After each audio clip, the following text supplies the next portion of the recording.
a rematch of the AFC Championship game. We're going to see that primetime, week 1, September 5th. The Chiefs will begin the journey to the three-peat against the Baltimore Ravens right out the gate. And we talked about this a couple weeks ago, which game we thought was going to be the number one, the first game of the season. We thought it was going to be Houston Texans, because usually the first game of the season, they're trying to, put up somebody else like they did with the Lions last year.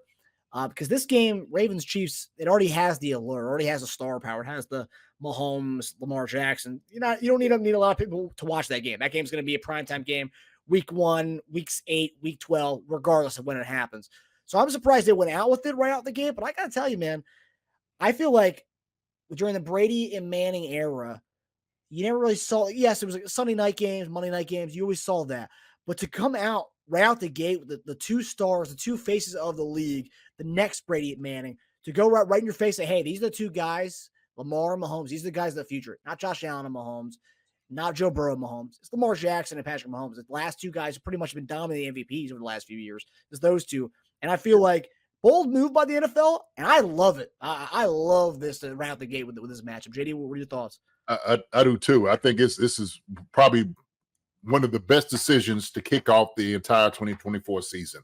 And so, like you said, who's better than that to have the two premier quarterbacks in the league, right? In Lamar Jackson and all of his, the superior things he does on the football field, throwing the football, running the football. Now they got Derrick Henry back behind him, as well. And then you had Patrick Mahomes, right? And so I don't think you could have picked a better, matchup than that, right? And so I think a lot of it has to do with also too how everything ended for them, because everybody was picking the Ravens. The Ravens are going to beat the Chiefs, and Lamar's going to the first Super Bowl, and he's going to win it all, and all those different things. And we came in and rained on the parade. That's what they end up doing. Immediately off the bat, immediately start hitting them right there in their gut.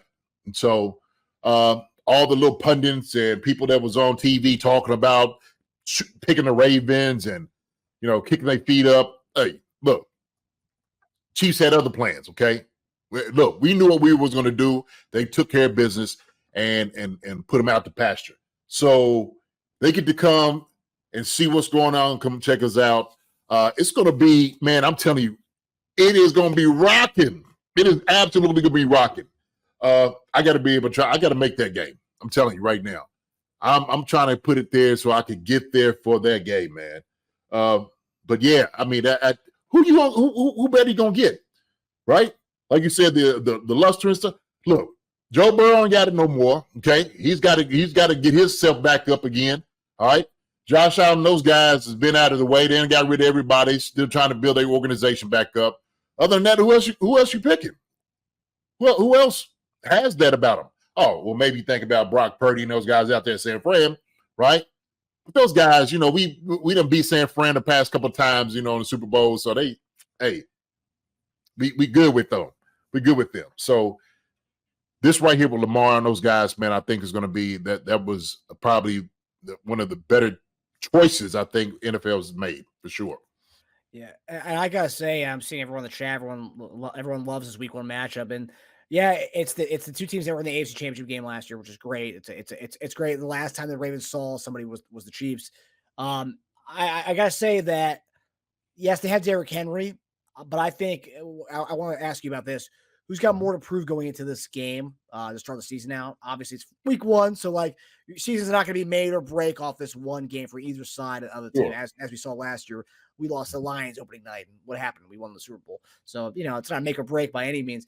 But I think it's interesting because if you look at the retooling that we did this year, it's not really much. We lost Snead, but outside of that, I love it. If you look at our starting receivers going into Week 1 last year versus what we as of right now, we see our starting receivers going to Week 1. It's like night and day. I mean, Kadarius Toney's like number 6 for us right now.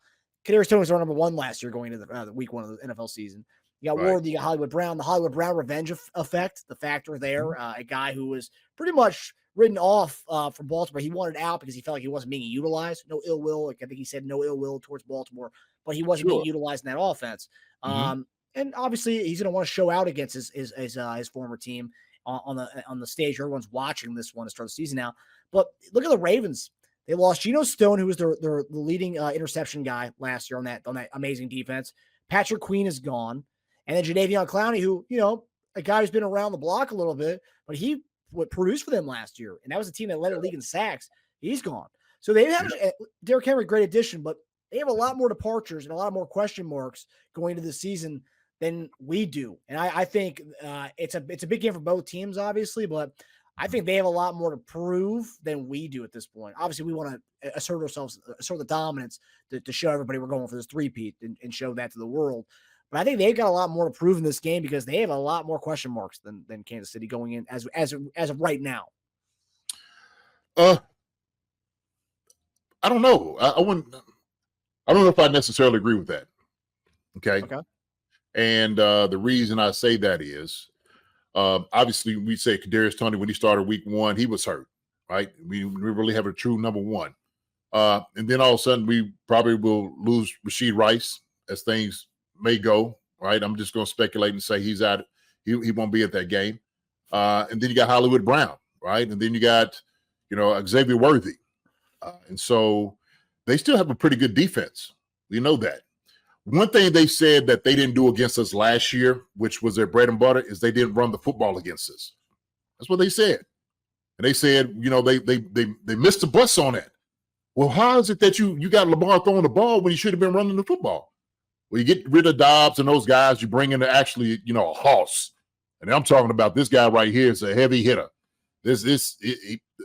Dobbs and Derrick Henry, night and day, like you said, night and day.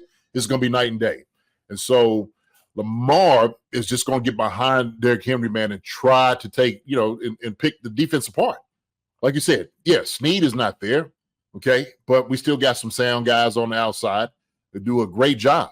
They got Devontaez, the dude we wanted from UNC, but he's got some capable receivers around him. Mark Andrews is there, right? He was kind of banged up last year for him. So it's going to be a good matchup. And I think for us, it's all about how we go. What are we going to do with all the things that's going on, okay? And we got to talk about the distraction that comes on, how it's going to start the season out. I mean, seriously, that's going to be the reality. That's going to be the reality.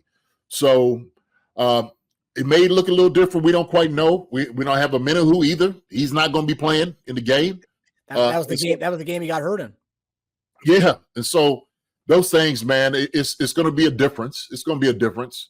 But everybody always wants the Chief to prove and say, who are you? That's always the thing. I always want to say, I don't believe the Chiefs are as good as they say they are. Somehow they keep winning. They keep, getting lucky. And Patrick Mahomes and guys always be winning by the skin of their teeth. Well, I'll tell you what you do. You let these boys come on in here, okay? Beat them over the head, beat them for about 2 or 3 touchdowns, okay? And leave no question who you are, okay? As the world champs, as the Super Bowl champs, defenders going for the three-peat. This is how you go ahead and put everybody on notice the very first game of the season, okay? So I say for us, we probably have the biggest thing to prove to everybody else. Are we as real as we say we are? Are we? And so that's going to be the question, I think, at least for me. That's how I look at it. Lamar, those guys, Dennis Green, they are who we thought they were. They are who we thought they were. So let's see. Let's see what else they got. Yeah, Honor Brown's got a good comment here. One thing about the Chiefs versus Ravens, everyone has a blueprint to beat the Ravens. The Chiefs are never the same the same team from game to game. I think it's a little different this year. We have Derrick Henry. What you said, JD. Derrick Henry's been one of the most prolific running backs the NFL seen in the last 10 years. And I think, Henry's one of those guys where, you watched him run for a long time. Yeah, he is. He's got Baltimore Raven in him. He's if there was a guy where you could say, his playing style matches a team's, aura, if Derrick Henry matches Baltimore and has matched Baltimore for such a long time. And honestly, and people may say he's fallen off a little bit because he's getting older, but, his numbers last year on a team that had no quarterback play were phenomenal, and their O-line was pretty atrocious last year. I had him in fantasy. I watched a lot of the games. There was nothing. He was getting guys in his face to touch the ball. I think with this offense, the way they are, with Lamar's running ability, I think it's going to be they're going to be a tough team to beat as far as stopping the run with them between Derrick Henry and Lamar. And I think what they avoid, what you mentioned, what they went away from in the AFC Championship game, not giving the ball to Gus Edwards after that first carry for 15 yards, and then they go back to him for the rest of the game, made no sense to me. But with Derrick Henry there now, it's going to be kind of hard for them not to stick to the run, and just at least see how that is against us and have somewhat of a kind of a balanced attack. Because that game, that was not a balanced attack at all. Like we got them to get out of that game and go through more of a quarterback duel match than actually have a balanced offense. They kind of went away from their game script altogether. So I think, it's going to be interesting with Derrick Henry there. Now, I can't wait to see what that looks like. Could be a record breaker, to be quite honest with you, that of those rushing offenses. Yeah. And so I think when you have a guy like this, okay, what we know, it opens up the pass. Okay. We understand that. And so if you could really lean on a Derrick Henry, toting the rock and putting some pressure on your defense, you're at a better place. You are than a Dobbs and those guys. Yeah, that's just the reality of it. And so they got some capable receivers around them, some good tight ends. So they got guys. And so Lamar's going to have – he's a weapon in itself.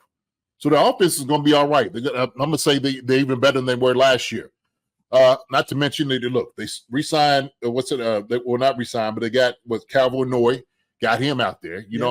They got some guys now. So they didn't really go into it like dismantling everything they had. I think certain spots where they knew they were kind of deficient in that they wanted to address, and they did that. And so I think it's what you do is you got to, take a good look at everything that went wrong for you. Where are we not so good at? Okay. How can we bolster everything else around us? And so they went in methodically and just started doing that. Start making some different decisions. Start bringing some people in. And so if you have a big body, like I said, with him, then that changes things.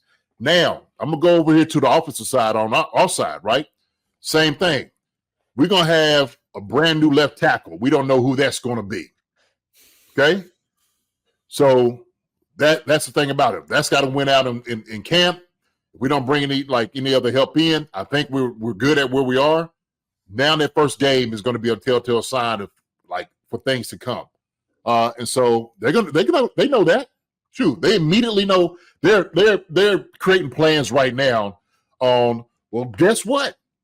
They had a brand new left tackle. One is a second-year player. One's a rookie. Let's go and attack these guys. How about we do that? We got a guy on the right that was a right tackle who had the most penalties in the NFL at all linemen. So why not do that? So I know this is something, man. I know they're already kind of salivating, licking their chops. This is what I love about, when you hear these things come out, the coach is going to work. Yep. Immediately, this game plan, let's go ahead. First game of the season, this is how we start drawing things up. And so, I'm excited. I'm excited, man, because it is going to be one of those things that it's not going to be an easy game, but I do believe it's going to be a huge challenge for both teams. Huge challenge for both teams. So, JD, let me ask you. So I made a comment. It's more funny than anything else, and I kind of alluded to it earlier about Marquise Brown being the Marquise Brown revenge game. Yeah, Someone said, well, he asked to be traded. It's not a revenge game. I just want to ask you quickly. So Hollywood Brown, he wanted to get out of Baltimore, and he was quoted saying after he left when he got traded to Arizona, it's about happiness. I want to feel like I'm a part of something to win. At the Ravens, I just felt like sometimes they really didn't need me, regardless if I was there or not. They were going to win games. Now it's not really much of a. Some people were saying it's not much of a revenge because he wanted out of there. Yeah. If anything, it's a revenge game for Baltimore. But you were a former player. I mean, when you leave a team, regardless if you're released or traded, you want to show them what they lost, though. I mean, it is a revenge in that sense. Not revenge. You have bad blood against the other team. You don't have bad blood, but you want to be able to show the other franchise, like, hey, man, I'm still young. You could have been doing this with me, but you didn't. Yeah. Look. Anytime you leave somewhere, okay, and you say on good terms, you said you asked out, but obviously there was something there that you didn't like while you were asking for them to release you, okay? You didn't like the offense, how it was going. Sometimes it seemed like they might have been selfish. Some of the fans thought like, hey, look, if you're asking him to leave, right, because you feel like you're the guy, then guess what? We're going to give you that. We're going to let you walk. And so they did. They did. And it was almost like they threw him he got to the Arizona, which wasn't a contender of anything. And, for him, he's like, look, y'all going to throw me the chopped liver when I head to Arizona, of all places? Okay, fine. Throw me out in the desert. I got it. I tell you better. When I get back in here, when I get back playing these guys, guess what? I'm going to show exactly what you're missing, what you should have signed, what you should have changed your offense to be. Build it not just around Lamar, but also me. I'm your star receiver. I was your first round pick. I was your guy. But yet, y'all just threw me away like trash. And so for players, you absolutely want to get your team back, okay? Not like you said, no bad blood. You don't want to hurt nobody, but you also want to compete against them, right? You want to have a great game. Hollywood Brown wants to have at least 180 yards, 2 tubs, okay, and wave at everybody on the sideline. That's it, okay? Sometimes you go over there and, he'll go to hardball and give him a kiss or whatever you need to do, right? Something, just some type of antics, just to rub them the wrong way. And that's how it goes. Because when you play your own team, everybody, oh, man, you was terrible. You garbage. Look at you. They ain't even using you over here either. Mm-hmm. And so it's going to be a lot of trash talking. But no doubt about it, man. For Hollywood Brown, he is absolutely he's excited for this one to happen. He's excited. Yeah. So I get it. You know who I would feed coming into the game? Hollywood Brown. Feed that joker. Yep. How about you do that? Okay. You want a shot? You want a chance to show your team made a mistake? We're going to feed the ball to you. Okay. So, I'm it also, to the whole Hollywood Brown thing, another thing that a lot of people forget is when guys leaving them maybe a few years ago, it's still the same front office. That's still the same head coaching staff.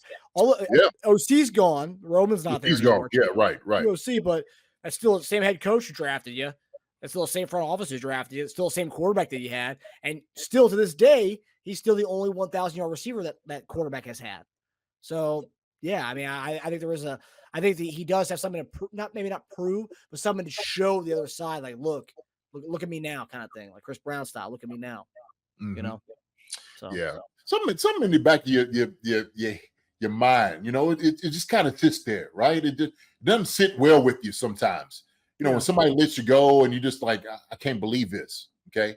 And I don't know if you ever been in a breakup, I've been, okay. But sometimes it's the same thing. Yeah. Yeah. And it's just like, I can't believe like this happened. Right. And then maybe you see this person with somebody else and you sit there like, this is really, this is the one that I got not necessarily replaced with, but I decided to leave the relationship. This is who you have right now. Okay.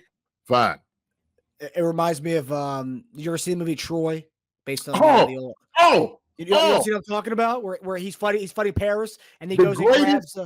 Yes. Okay. So look, my daughter laughs at me all the time. Okay, because after that happens, because he's like, "Is this what you left me for?" Right? Yeah. Love it. I just watched it last week. Matter of fact, but there's when they're fighting, the funniest scene to me, I die laughing all the time, is, of course, he's kicking his butt, he's throwing his shield, and, his brother's laughing at him, right? Just like, so obviously when, his other brother, when he's like, look, he's done fighting, he's still my brother, and he kills him. He's my brother. He's my brother. Yeah. He stabs him. The other guy looks on and they got the music. And he's like, he takes out running. My daughter laughs at me all the time for that one, man. I love that. But I love that scene. And you're absolutely right. Is this what you left me for? In front of the whole city. In front of the whole city. Oh, beautiful. Wonderful scene. Love it. So that's going to be Hollywood Brown without losing the fight. That's going to be Hollywood Brown in Baltimore when he's putting up some yards in their ass. Yeah. But yeah, no, it's I love that scene for so many things. Being a brother and you're seeing your brother hurt and stuff, say, nah, like it's against the rules of war. That's my Man. boy. I gotta do what I gotta do, man. Yeah. Hey, what they say, everything's fair in love and war, right? And Yeah. so if it comes down to it, I ain't gonna just let you just kill my brother. All right. He said he's done. Okay. He's done. You go your way, we go back our way. All right. We'll just put our helmets on and go fight. But as far as like, you ain't gonna kill him at my feet. This sucker's up holding on to my leg too.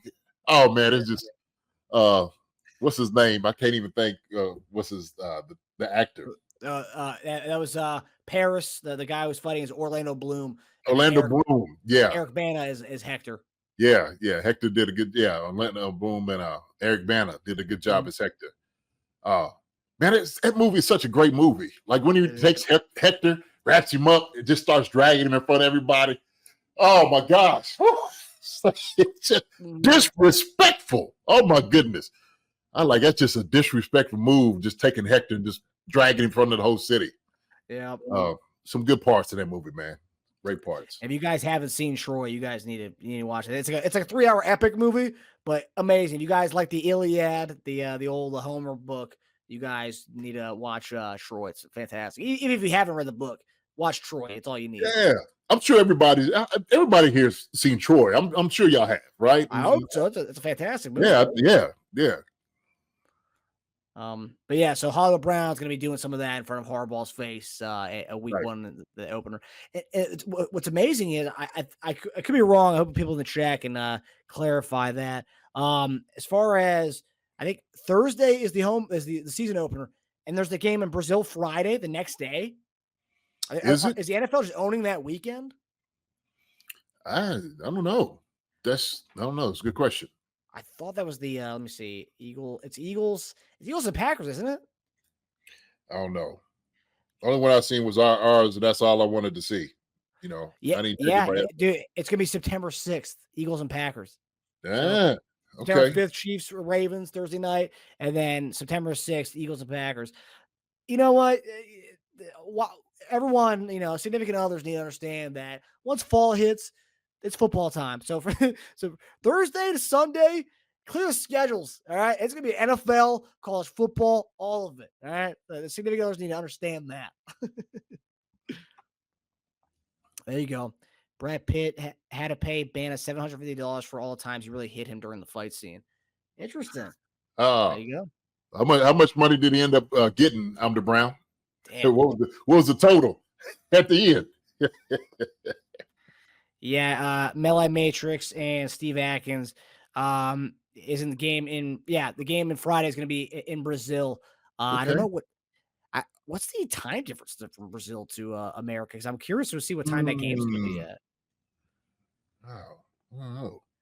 Yeah, that's going to be an interesting one. But hey, man, Thursday, Friday, they're gonna kill the ratings. It's going to be a blockbuster weekend for the NFL, and it seems like it's starting a little earlier. I know it's after Labor Day, but September 5th. That's an early start. Yeah, it's around. It's always around that time anyway. But it is. That feels really early for some reason. I don't know. September that's about right, because you think you starting with camp July, August, September. Yeah, I guess so. Yeah. But now thinking, second week or so, you got 9/11, usually comes, that time comes around. That's and usually something like that too. So $750 for East Southfield, 100 for every hard around the quality. What clarifies as a soft hit versus a hard hit, though? I mean, this guy could be soft. He could be like an NBA player. He getting a hit, JD. He could be popping. If he like visibly like comes out like, hey man, like lighten up on the punches, right? Hi everybody, thanks for watching.